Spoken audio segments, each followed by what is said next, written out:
kapangit, welcome back to my YouTube channel. This is Joe Padam Pangit. So mga pangit, for today's video, for today's vlog, parang ansay-saya ko. Akala nyo mga parang ansay-saya ng vlog natin ngayon, pero grabe, may niraramdam tayo. And alam nyo naman, kahit naman na ano mga kapit, kahit na meron tayong pinagdadaanan, tuloy lang tayo sa pag-upload, tuloy lang tayo sa pag-update sa viewers natin, tuloy lang tayo sa pagmumukbang. And mga kapangit, and I think to myself, what a wonderful world.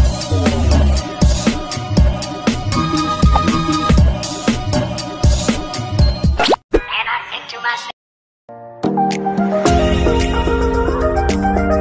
siyempre yung mga kapangit, sama natin si si Clifford na lagi nating bam, sidekick boy. Sidekick.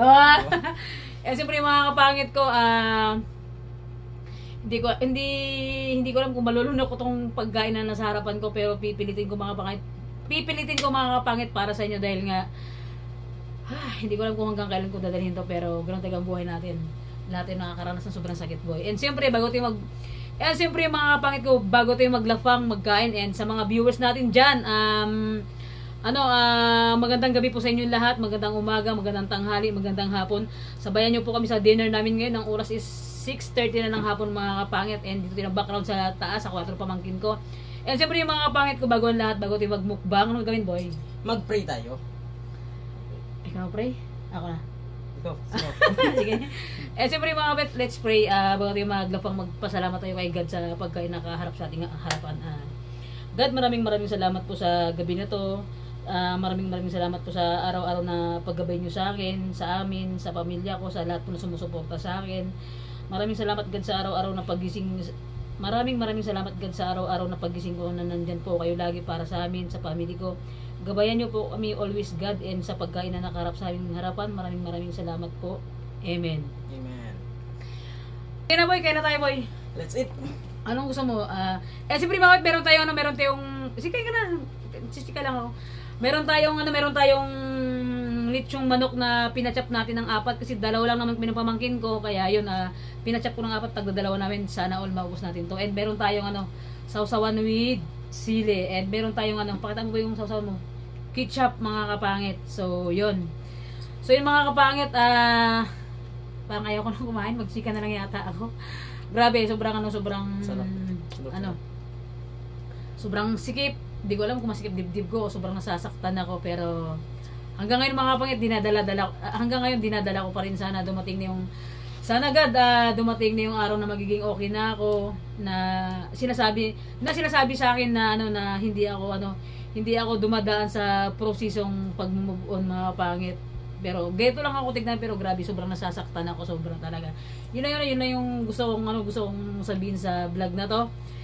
And ikaw boy, tingin mo kaya ko ba? Siyempre kayanin mo. Kasi yung pamangko, ante, hindi ka na ako. Andito itong mga talagang siguro 6 days na akong hindi kumakain ng maganda talaga, and hindi ko alam kung namamayat ako. Pero sabi nila, ang daming nakapasin na mamayat ako kasi humaba na yung ligo. Pero okay lang yun.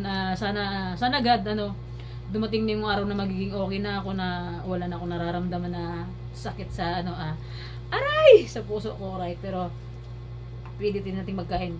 Talaga gutom din talaga ako, pero grabe pala mga pangit to kapag may nararamdaman ka talaga. Kahit pagkain mo siguro parang hindi mo masubo. Parang ang hirap lunukin mga kapangit, sobra. Pero siguro ito na siguro yung struggle na dumaan sa buhay ko pagdating sa love life ba? Tama ba boy? Alright. Sa love life. Pero hindi ko alam kasi basta ba tong vlog natin, pag-ibig na lang lahat? Siyempre, mukbang tayo boy, wag mong sama pag-ibig. Grabe mga kapangit, sobrang basta hindi ko ma-explain, pero pilitin nating kainin pilitin natin kumain mga kapait para maging malakas tayo. Pag-ibig nga naman kapag umubra, nakakatanga, nakakamatay, nakakabigti. Ayaw na bigti na yan. Wala namang matalino pagdating sa pag-ibig. Tama yun mga pangit. Pagdating sa pag-ibig, kahit gaano ka katalino, bobo tayo. O hindi ko nilalahat sa mga viewers natin. And siyempre, hindi ko nila lahat mga kapangit. Ako ganun talaga ako pag nagmahal talaga ako mga kapangit talagang as in nagtututok ako sa isa talagang siguro tumututok ako sa isang mga siguro bago tayo papasok sa isang relasyon ulit kapag okay na tayo. Siyempre enjoyin ko muna yung pagiging single natin. So yun, bagong hasa tayo, boy. Ang puto sa damit mo. Bagong hasa tayo ngayon, sana all. Ikain mo na lang yan. Charot lang mga kapatid, kain tayo. Masarap. Sarap. So? Tulak na ako, tama na ako. Grabe. Parang first time ko makaramdam ng ganito ngayon Pero darating din yung susunod na buwan, next month, next year, next year. Okay na tayo. Lahat ng sakit, dumadaan lang yan, hindi nag-stay. Okay lang. Sanay naman ako. Dumsaktan. Diba? Gusto mo? Ikaw lang.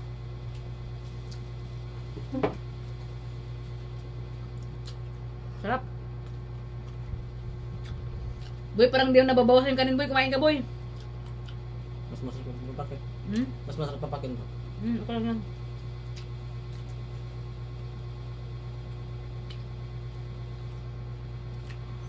Grabe mga kapangit, no?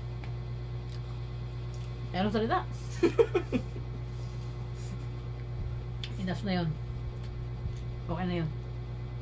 Kaya sobrang nasasaktan ako. Okay na ako. Sabi sa akin ng kaibigan ko, alam mo Jo, yung pinagdadaanan mong sakit ngayon, sabi niya sa akin, kaya mo yan, sabi niya. Huwag ka lang, tapos ang gusto pa ng friend ko, huwag ka na kayang gumamit ng social media, huwag ka nang gumamit ng cellphone. Paano ako magbablog? Sabi ko, doon ako kumikita sa vlog. Sabi ko, paano na ako kung magmumukmuk lang ako sa tabi na hindi ako magbablog, paano naman yung kinabukasan ko? Sabi ko sa kanya. Kumbaga pahinga mo muna na, tapos sabi sana ng mga kaibigan ko, mga kapangit na huwag ka muna mag-upload sa YouTube mo na magpaalam daw muna ako. Yung advice sa akin na magpaalam daw muna ako sa mga viewers ko na hindi mo na ako makapag-upload ng vlog dahil nga sa pinagdadaanan ko. Kasi sa totoong mga kapangit, talagang pinipilit ko lang mag-vlog kahit nandun ako sa Alicia nakaraan, sa Alicia kila Kuya Pads. Pinipilit ko lang maging yung ipakita sa inyo na okay ako, na nag-vlog pa rin ako kahit na sobrang sama, sobrang sakit ng nararamdaman ko. Pinipilit ko lang mga kapait. Sabi ko nga sana pagising ko sunod na araw, susunod na buwan, susunod na linggo, wala na to. Ayaw ko na, boy? Ayaw ko nang tigilan? Alright! And syempre, shoutout kay Kuya Pads, Ate Joy. Shoutout sa dalawang magjowa. Next week, dyan na naman kami. Antayin mo kami dyan sa Alicia. Mangungulit naman kami. Na naman kami. And shoutout kay Charmaine, kay Daniel Olidan, kay Katrina Payne, kay Tita Janet, Ate Janet, shoutout po kay Ate Mitch, kay Tita Gina, sa belated happy Father's Day po sa mga asawa nyo dyan, and sa mga tatay and nanay na nagiging tatay na nagiging nanay, happy Father's Day po sa inyong lahat. Sa mga sa mga ano ang tawag dyan po sa pag yung sa lalaki sa bahay, haligi ng tahanan. Sa mga haligi ng tahanan dyan na tuloy-tuloy ng pagsisikap para sa pamilya nila. Tuloy nyo lang yun mga tatay na hindi sumusuko sa hirap ng buhay. Tuloy-tuloy nyo lang po yan para sa kinabukasan ng mga anak nyo. Talaga lahat po talaga nakakaranas po talaga ng hirap. Ako ngayon sakit ng puso ko eh. Ano ba, Jo Padam? And ito ba? Shoutout hindi ko alam, parang ang alam ko nanood yun ng vlog ko eh. And shoutout kay Ara. Shoutout sa Ivy, and shoutout kay Miss Dimple. Alright, shoutout sa inyo. Wala lang, shoutout ko lang, bakit ba? Tira ka ba? Bida-bida ka ba, boy? Charot lang. Gusto masaktan? Sasaktan kita. Boy, durog na to, boy. Huwag mo nang durugin, boy. Parang awa mo na. Eh, so yun mga kapangit, karating lang namin. Galing kami ng mall. Galing kami ng mall. Palengke. Galing kami sa labas kasi bumili tayo ng Chicken. ng chicken. Kaya, ayun. Siyempre, bawat ilubas ka na, naligo na tayo para naman pagharap natin sa camera, press naman daw tayo, yung hindi tayo haggard, hindi para tayong mukhang kakawawa, yung mata natin ay magang-maga. Ba't ako ba parang hindi man ako presyo? Naligo ka na eh. Oh my God, ba hindi ko kayo lunukin ah. Mga kapakit, pakilunok nyo nga para sa akin. Grabe, hindi totoo. Ito na, ako lang magsubo. Pero totoo lang boy, siguro sa sa yung dumating itong sakit na dumating sa akin, sabi ko hindi ko deserve na makarama kasi hindi naman ako nagloko, di ba? Pero hindi ko talaga deserve na masaktan na sobra, pero nararamdaman ko. Sarap. Kung sa akin sarap, sa kanya daw sakit. Kaya mo, ito pala yung bawas ng manok ko.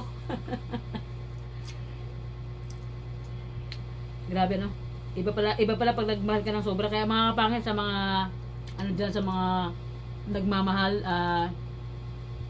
hindi masama magmahal ng sobra-sobra talaga. The best magmahal ng sobra, lalong-lalo na kapag yung partner mo is mahal na mahal ka.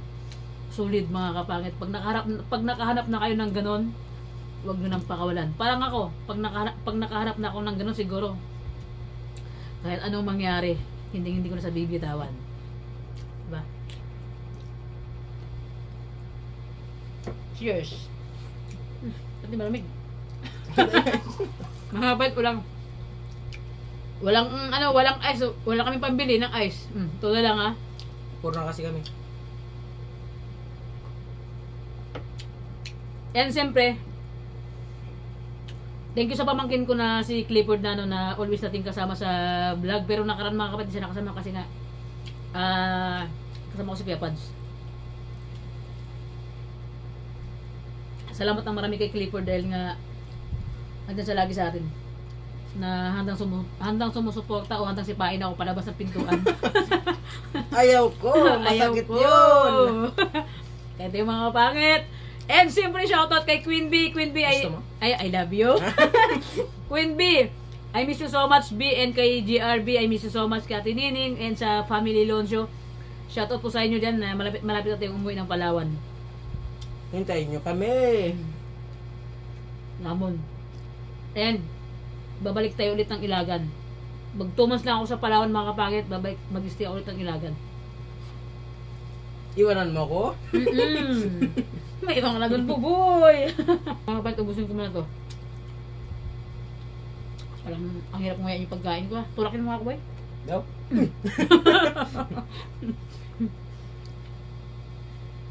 Diyan mo. Tubig hindi malunok eh. Grabe. Ngayon parang buong buhay ko, parang ngayon ako nakaranas ng sobrang sakit ah. Tubig hindi malunok eh.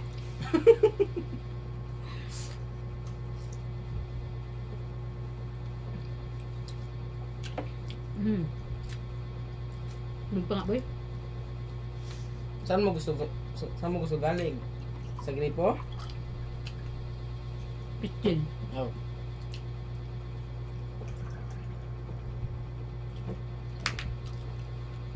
So yun mga kapangit, kaya nasabi ko mga kapangit na na babalik ako ulit ng Ilagan. Pag-uwi ko ng Palawan kasi nga po need talaga nila ate ko ng kasama sa tindahan na yung makasama na yung may katuwang siya ate ko kasi nga mga kapangit ko. Kanin po yun! Ang dami kanin oh. Ulam mo. Ulam. Kasi ang mga kapangit sa ate ko is yung asawa niya kasi inaalagaan niya kaya hindi na siya nakakababa ng palengke. Kaya habang nandito tayo sa Ilagan, ako muna yung nagbabantay sa pwesto nila kaya yun siguro kailangan ko din mag-decide para sa para makatulong ako kailangan ko na siguro mag 2 months lang siguro ako sa Palawan mga kapangit, mag-ipon lang ako ng ulit ng pamasahe pabalik dito sa vlog ko. And then siguro basta 2 months lang siguro ako makabalik sa Palawan, babalik tayo ulit ng Isabela. Kasi nga mga kapit, kailangan talaga nila ko nang kasama sa tindahan, and sibayaw ko lagi kasi araw-araw inaalagaan niya, hindi na siya nakakababa ng palengke. So yun, siguro kailan boy, kailangan ko mag-decide na para bumalik ng ilagan dito sa kanila para tumulong sa kanila. Pero mga kapangit, kahit na nandito ako ulit sa ilagan pagbalik ko, tuloy-tuloy pa rin mga kapangit yung vlogging natin. Yung nga lang hindi tayo makapag-upload siguro ng araw-araw taga mga kapangit dahil siyempre hindi kaya ng oras ko and yung pagod ko sa palengke. And parang ngayon mga kapangit, nagligpit kami kanina alas 6 na. Tapos may sa bahay, naligo lang ako, so bumaba ako ulit, nagbili ako ng manok para mag-update sa inyo. Kasi nga 2 araw yata ako lang update sa vlog sa inyo. Kaya yun mga kapangit, salamat po na nandyan kayo lagi para sa akin, na sumusuporta, na hindi nagsasawa nanonood, sa mga solid na sumusuporta sa akin, sa mga silent viewers natin dyan. Thank you so much po sa inyong lahat. Sana hindi kayo magsawa mga kapit na kasusuporta sa akin mga kapit hanggang sa mabot natin yung pangarap natin mga kapait ko. And sana na dumating na rin yung araw na magiging okay na ako, yung naramdaman ko, as in, kasi ngayon talaga hindi ko mga kapatid, hindi ko itatago to sa vlog, hindi ko to itatago talagang, as in nasasaktan ako na sobra, hindi ko ikakaila yun kasi yun talaga yung totoong nararamdaman ko. Pero kahit ganun, alam ko naman na nandyan kayo lagi para sa akin, na sumusuporta, na para palakasin yung loob ko and yung family ko. Maraming salamat sa kanila, kahit na gano'n yung nararamdaman ko, sinusuporta nila ako, gano'n, ina-advisean nila ako, and siyempre thank you sa kanila. Yun nga daw, kung hindi para sa akin, hayaan ko na. Hindi ako maasa na magbalikan kasi alam niyo naman mapangit. Parang parang ito nagiging topic ko din sa vlog ngayon hindi. Nagang gusto ko lang sabihin sa viewers ko na na yung nararamdaman ko, hindi ko itatago to kasi yun talagang totoo Talagang sobrang minahal ko sana sobra. At ngayon, mahal na mahal pa rin kita. Yeah. Diba? So yun mga kapangit. Tapos ka kumain boy? Okay na. Busog na talaga ako, hindi na maubos. Ako di ko talaga yung busog, hindi. Busog ka ba? So yun mga kapangit, pasensya na, talagang hindi natin kayang kumain. Hindi man natin pwedeng pilitin, sabi nga nila, kapag ayaw na bitawan mo na. Diba?